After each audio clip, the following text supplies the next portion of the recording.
And why is there none a necessity for two pilots in larger planes? Uh, Safety. So basically, how it works is in those aircraft, just like in airliners. So you've got how the operation flow works is one aircraft is going to be the pilot flying, and one is going to be the pilot monitoring. So, for example, on a flight from Kansas City to Chicago, the pilot flying, which it can be the captain or the co-pilot, he will be the one who basically takes the aircraft off and basically, controls climbing it, cruising it, and landing it. And then after that, the next leg, they typically switch. But the the pilot flying will do all the actual flying stuff and whatnot. And then the other pilot will basically, be the one talking to air traffic control, monitoring, gauges and stuff, basically assisting and checking stuff and whatnot. Keep in mind that, for example, if the first officer is the one who's the pilot flying, if the captain sees a situation where there's immediate danger, or basically if you're on approach and you suddenly get a major wind shear or something like that, the captain has the authority to take over and basically command the aircraft, basically say my airplane, versus unlike the first officer. So it's pilot flow, it's safety, and that's the reason they do that. Can you talk more about the pilot to co-pilot, maybe to stewardess and other places hierarchy, like what the hierarchy of respect? Obviously, the captain is the highest. So captain, it's his rules, it's his plane. Basically, obviously the airline has its policies and whatnot, but the captain has the overall authority on the aircraft. The first officer doesn't really have much as far as the stewardess or flight attendants go. You've got your lead flight attendant, who is also who is in charge of everything behind the cockpit.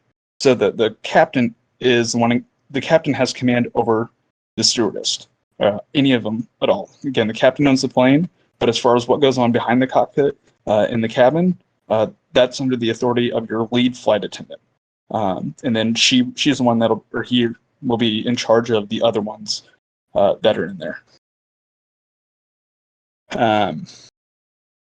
If there is a problem in the back or whatnot, typically the lead flight attendant will contact the captain, and the captain will basically give the authority on what to do. Like if there's a disruptive passenger, if there's a situation or whatnot, everything basically will be communicated to the captain, and it'll overall be his typically authority on what actually goes on.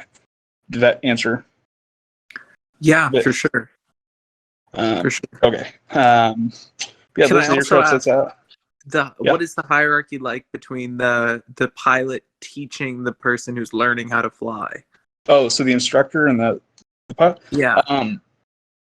So basically, during training, basically in an aircraft, left seat is where the captain sits, right officer.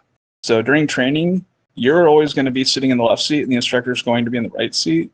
But at any given time, the instructor can basically take over control. The instructor is always going to be technically the captain. It's always going to be his word while he's in the plane. So let me explain the situation. Well, for example, if you're just doing touch and goes and whatnot, because after you do like your few hours of here's how to do stalls and whatnot, the rest of training with the instructor is literally doing touch and goes just to get yourself really familiar on how to fly the actual plane, the physics.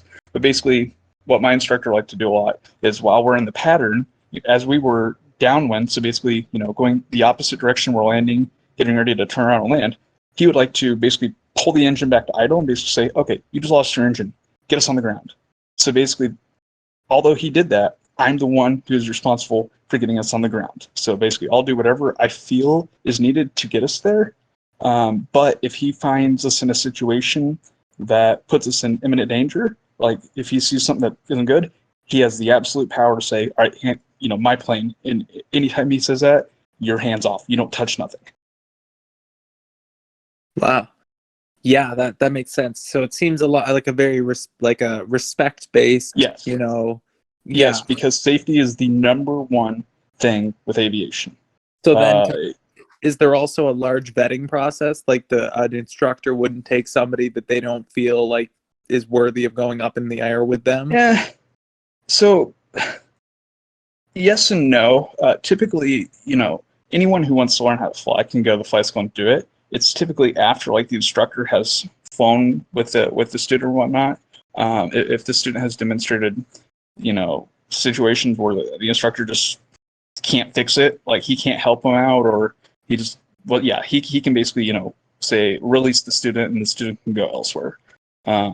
But yeah, anyone is welcome initially because instructors are there to make the money, and the more students, the more money. So, yeah, and again, you're not going to get into aviation unless you actually truly enjoy it.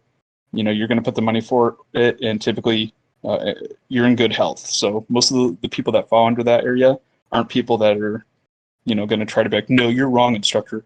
I'm doing this right. They're there to learn, to make sure they do everything right and be safe. Because again, safety, I can't stress enough how important it is, because you're trained emergency situations continuously. You're trained on what happens if you lose an engine, what happens if your flaps don't work, your gear doesn't come down, if this happens, if that happens.